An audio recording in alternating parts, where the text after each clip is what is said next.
اتنے مزے میں. تو دیکھیے اللہ نے تو پہلے بتا دیا کہ ہمیشہ رہو گے اس میں, پہلے بتایا نا, دنیا میں بھی بتا دیا اور جنت میں جانے سے پہلے بھی بتا دیں گے, اور موت کو ایک مینڈے کی شکل میں ذبح کر کے قصہ تمام کر دیں گے. سب کچھ ہو گیا. اس کے باوجود جنتی پھر پوچھیں گے بھائی افما نحن بمیتین, ہم مریں گے تو نہیں؟ ایسے تو نہیں مر جائیں گے.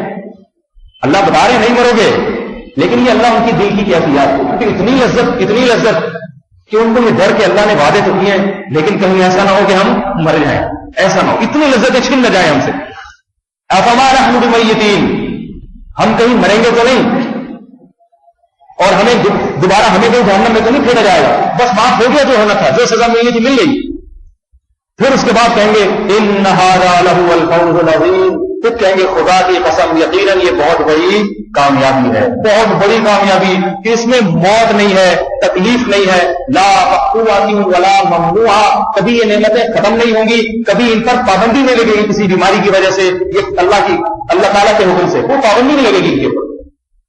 تو اور جنت کی بڑی آیتیں میرے بھائی, جس میں بار بار دعوت دی تھی جو ہر سال تشریف لاتے ہیں, لیکن وہ کسی مصروفیت کی وجہ سے آج آ نہیں سکے, تو انشاءاللہ وہ پرسوں آئیں گے 28ویں رات کو. تو آپ حضرات کو پیشگی اعلان ہے کہ ان کے بیان میں خوب زیادہ سے زیادہ تعداد میں آنے کی اور جم کر بیٹھ کر سننے کی کوشش کریں. تو وقتی طور پر کیونکہ وہ ایک دم نہیں آئے تو پھر لوگ مجھ سے پوچھنے لگے یہ کس کو دعوت دے رہے ہیں, کون مہمان خصوصی ہے؟ میں نے کہا میں ہی مہمان خصوصی ہوں. تو میں ہی میزبان اور مہمان بھی میں ہی. کوشش یہ ہوتی ہے کہ دوسرے علماء کو بلایا جائے, کیونکہ ہمیں تو آپ ہر سال سنتے رہتے ہیں, بلکہ سن کے تھک گئے ہیں, بھیجا رہا ہے. بہت سے لوگوں کی خواہش ہوتی ہے کہ چینل تھوڑا تبدیل کیا جائے, چینل تبدیل کیا جائے. تو سن لیں, پھر آج بھی ہم ہی کو سن لیں, جہاں اتنا سنا ہے برداشت کیا ہے, تو آج اور صحیح برداشت کرنے پر اللہ تعالیٰ اجر عطا فرماتے ہیں. صبر پہ اللہ کی طرف سے بڑی بشارتیں ہیں, وعدے ہیں. دوسری بات یہ کہ بیانات میرے رمضان میں اتنے زیادہ ہوتے ہیں کہ مجھے یہ یاد نہیں رہتا کہ کون سا بیان کہاں کیا تھا. اب کچھ بیانات کچھ مختلف موضوعات پر ہو چکے ہیں, وہ یہ نہیں سمجھ میں آ رہا, اتنے خلط ملط ہو جاتے ہیں کہ اب یہاں وہ پہلے ہو چکا ہے یا نہیں ہو چکا. تو بعض دفعہ ایسا ہوتا ہے کہ جو بیان کسی اور مسجد میں ہوا, اب مجھے خیال ہوتا ہے کہ وہ بہت اہم بیان تھا, وہ اپنی مسجد میں بھی کروں گا, تو وہ پھر ایسا خلط ملط ہو جاتا ہے کہ یہ نہیں آتا کہ یہ اہم اپنی مسجد میں ہوا تھا, کسی اور مسجد میں کرنا باقی رہ گیا ہے, یہ کسی اور مسجد میں ہوا تھا, اپنی میں باقی رہ گیا. تو بہرحال اگر ایک بیان 2 دفعہ بھی ہو جائے تو میرا خیال ہے اس میں کوئی, گانے بھی تو ایک گانا کتنی دفعہ سنتے ہیں بیٹھ کے لوگ, اسی کو سنتے رہتے ہیں تو اچھا لگتا ہے. تو اگر کام کی بات ہے تو ایک ہی بات 10 دفعہ بھی سن لیں, میرا خیال ہے اس میں کوئی خرابی نہیں. سورہ فاتحہ جو ہے نا اللہ کو بہت پسند ہے, لہذا بار بار بار بار سناتے رہتے, تھکنا نہیں, اس سے بس سنتے رہو ہر رکعت میں. اس کے مضمون بہت اللہ کو پسند ہے, اس میں دعا بہت اچھی سکھائی گئی ہے. یہی سوچ کے جو ہے وہ عرض کر دیتا ہوں کچھ باتیں آپ کی خدمت میں. یہ اللہ کا بہت بڑا فضل ہے, بہت بڑا انعام ہے, بہت بڑا احسان ہے کہ اللہ تعالیٰ نے ہمیں تراویح کی نماز پابندی سے پڑھنے کی توفیق عطا فرمائی. جن لوگوں نے پڑھی ہے پابندی کے ساتھ ان کو تو اللہ تعالیٰ بہت مبارک کرے, برکت دے گی. مبارکبادی دعا ہے اصل میں, جتنی یہ آپ کو مبارک ہو, تو مبارک کا مطلب اللہ اس عمل میں آپ کے لیے برکت دے. ہم جب کسی کو کہتے ہیں عید مبارک تو اکثر لوگوں کو اس کا مطلب نہیں پتا عید مبارک. عید مبارک کا مطلب اللہ اس عید کو آپ کے لیے مبارک کرے, اور اس کا مطلب کیا ہے, اللہ اس عید کی تمام بھلائیاں اور خیریں آپ کو عطا کرے. تو تراویح کی مبارکباد کا مطلب کیا کہ آپ نے جو تراویح پڑھی اس کی برکات اور خیریں اللہ تعالیٰ آپ کو کامل طور پر عطا کرے, اس میں کوتاہیاں اللہ تعالیٰ معاف فرمائے. یہ ایک ایسی عبادت ہے جس میں پورے قرآن کا دور سال میں ایک مرتبہ مکمل ہو جاتا ہے, اور اصل میں ہے ہی یہ قرآن کے لیے, قرآن سننے کے لیے. اس کی دلیل یہ ہے کہ نفل عبادت اس میں اجتماع مقصود نہیں ہے, انفرادی. پوری زندگی محمد صلی اللہ علیہ وسلم تہجد پڑھتے رہے انفرادی، چپکے سے، علیحدہ. ہمیں پتہ کیسے چلتا تھا کہ آپ کتنی رکعتیں پڑھتے، کیا پڑھتے اس میں؟ تو پتہ چلتا یا تو آپ کی ازواج سے، امہات المومنین سے، یا ان صحابی سے جو عمر میں چھوٹے تھے، کم تھے، وہ رات کو آپ علیہ السلام کے ساتھ آپ کے حجرے میں چلے جاتے. پردہ نہیں تھا، بچے تھے، تو وہ سو جاتے آپ علیہ السلام کے ساتھ، یہ دیکھنے کے لیے کہ رات کو رسول اللہ صلی اللہ علیہ وسلم تہجد کیسے پڑھتے ہیں، کتنی رکعتیں پڑھتے ہیں.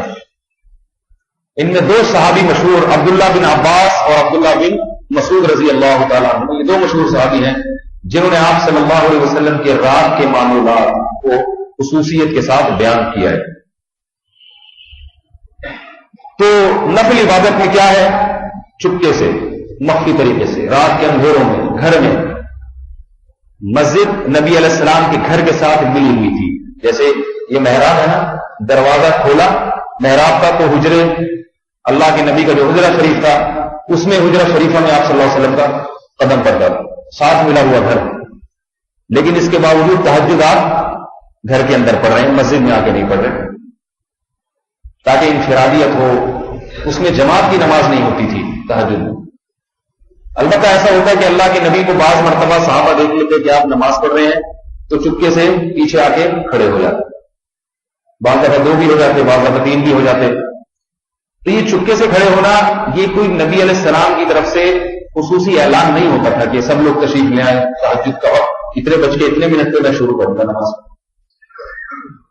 جب آپ علیہ السلام کی آنکھ کھلتی یا جس وقت چاہتے اٹھ کے تہجد شروع کر دیتے. جس کو پتہ چل گیا آ گیا، نہیں بتاؤ گھر میں جب پڑھ رہے ہیں. مکہ میں تو ایسا ہوتا تھا کہ مسجد حرام میں نماز پڑھ رہے ہیں، اس میں تو دوسرے صحابہ بھی آ جاتے تھے. اس میں ایک حکمت یہ تھی کہ قرآن کی اونچی آواز سے تلاوت تاکہ مشرکین مکہ اس قرآن کو سنیں. ویسے تو دعوت سنتے نہیں تھے، اس بہانے قرآن سن لیں. تو اسی وجہ سے امام ابو حنیفہ رحمہ اللہ تعالی کے نزدیک نفل نماز میں اگر لوگوں کو جماعت سے بلا لیے نا کہ آ جاؤ سب لوگ، کی بدعت بن جائے. اور اگر جماعت نہ ہو، آپ کھڑے ہوئے 2-4 آدمی آ گئے، تو وہ کہتے ہیں کہ 3 آدمی سے زیادہ نہیں ہو سکتے. مجمع ہو گیا تو یہ عمل بھی بدعت. کیوں؟ جس چیز میں انفرادیت ہے اس کو انفرادی طور پہ کیا جائے، جس میں اجتماعیت ہے اس کو اجتماعی. آج کل صلاۃ التسبیح کی جماعتیں ہو رہی ہیں، یہ بالکل بدعت عمل ہے، اس سے بچنا چاہیے. اس کی کوئی شرعی اجازت نہیں ہے صلاۃ التسبیح کی جماعت سے پڑھنے کی. لیکن تراویح کی نماز میں جماعت مشروع ہے. جماعت، یہ جماعت ہے اس وجہ سے علماء نے لکھا ہے تاکہ ہر مسلمان کا قرآن نماز میں کم از کم 1 مرتبہ مکمل ہو جائے. نماز میں کم از کم 1 مرتبہ مکمل. اور چونکہ ہر آدمی کو قرآن یاد نہیں ہوتا، لہذا اس کے لیے اجازت دی گئی کہ حافظ وہ قرآن کی تلاوت کرے اور لوگ اس کے پیچھے قرآن کی تلاوت سنیں. یہی وجہ ہے کہ علماء نے لکھا ہے کہ جو خود حافظ ہے اس کے لیے تراویح علیحدہ پڑھنا بہتر ہے، کیونکہ وہ قرآن پڑھ کے دہرا سکتا ہے تو سن کے دہرانے کی کیا ضرورت ہے، اس کو خود پڑھ سکتا ہے. تو اللہ تعالیٰ نے جس مقصد کے لیے تراویح کو مشروع کیا تو خوش قسمت ہیں وہ لوگ جو تراویح کی نماز میں اپنے قرآن کا دور مکمل کر لیتے ہیں. اور ہم نے بہت سے لوگوں کو دیکھا ہے بچپن سے لے کے آج تک کہ وہ تراویح میں قرآن ختم ہونے کی سنت کو ترک نہیں کرتے کسی صورت میں، کچھ بھی ہو جائے. دیکھیے اس پہ کسی کو اشکال ہوگا کہ یہ تو بدعت ہے. شریعت میں ایک چیز سنت ہے، اس پہ اتنی پابندی کر لینا کہ کسی سال کو ختم قرآن کا ناوی نہیں ہونے دینا، یہ تو ایک غیر ضروری چیز کو ضروری بنا لیا. یہ اشکال غلط ہے. غلط اس لیے ہے کہ ایک چیز ہے کسی چیز کی پابندی اور ایک چیز ہے نظریاتی بنیادوں کو اس کو لازم سمجھنا شروع کر دینا. لازم کا مطلب یہ ہوتا ہے کہ جو نہیں کر رہا اسے قابل ملامت سمجھنا، اسے تانے دینا. یہ چیز تو بری ہے. اگر کوئی شخص بیچارہ ختم قرآن نہیں کرتا، قرآن کے تراویح میں نہیں کھڑا ہو جائے، گھٹنے جو ہے نا آج کل کیا گھٹنے پتہ ہے آپ کو؟ آج کل جو گھٹنے ہیں وہ گھٹنے تھوڑی ہے جو پہلے زمانے میں ہوا کرتے. آج کل تو 4 رکعتیں لمبی ہو جائیں تو ہڈی جو ریڑھ کی ہڈی ہے نا اس کے مہروں میں گیپ آنا شروع ہو جاتا ہے، یا تو دائیں طرف کھسک جائیں گے یا بائیں طرف. تو ان حالات میں تو جو عشاء کی نماز جماعت سے پڑھ لے بس غنیمت ہے. اس لیے یہاں کتنے لوگ 8 پڑھ کے چلے جاتے ہیں، کوئی 4 پڑھ کے جا رہا ہے، کوئی 12 پڑھ کے جا رہا ہے. آج تک نہیں دیکھا ہوگا میں نے ان کے خلاف کوئی بیان کیا ہو، حالانکہ مجھے پورا مہینہ بہت سخت مجھ پہ پریشر ڈالا جاتا ہے. 8 پڑھ کے نکل رہے ہیں،